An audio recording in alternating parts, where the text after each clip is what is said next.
A wave pounded the shore of a deserted beach, dousing Sarac and jerking him back into consciousness. He licked his lips from thirst and tasted salty blood flowing from a cut in his upper lip. He touched a painful lump on his forehead. He dimly recalled a section of the mast crashing against his skull as he fought to keep the suction of the sinking ship from pulling him under. Rising to his hands and knees, he looked out over the horizon. Wreckage from the ship lay scattered across the beach. His vision doubled, then snapped back into focus. Queasy, his stomach heaving, he fell to his knees atop a bale of waterlogged linen and retched up seawater. He rested his head against the cool material for what seemed an eternity, hoping the world would stop spinning.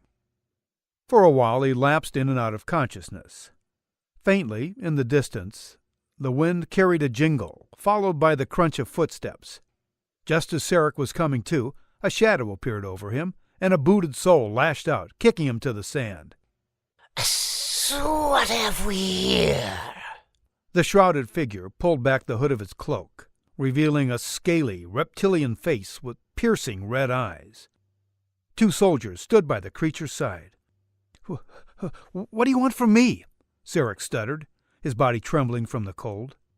One of the guards grabbed Sarac's hair and yanked his head back. "He's a healthy one. Timon should pay us well for another slave to work the salt mines."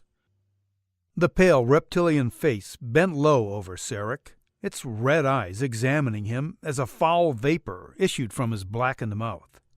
Sarac fought back the bile rising to his mouth as the creature reached out to grip Sarac's chin with his scaly hand.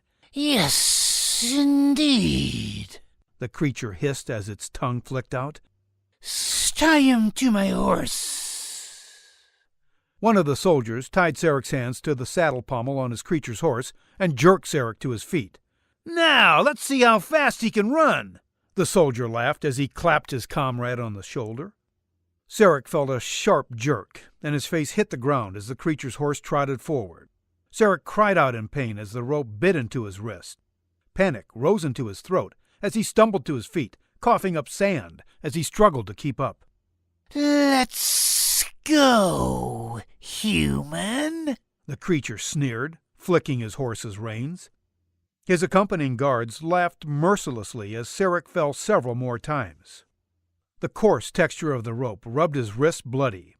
He didn't know how much longer he could keep this up. His body ached all over. Sarac fell again, and this time didn't get up. He saw a shadow out of the corner of his eye raise a whip, and he braced for the pain.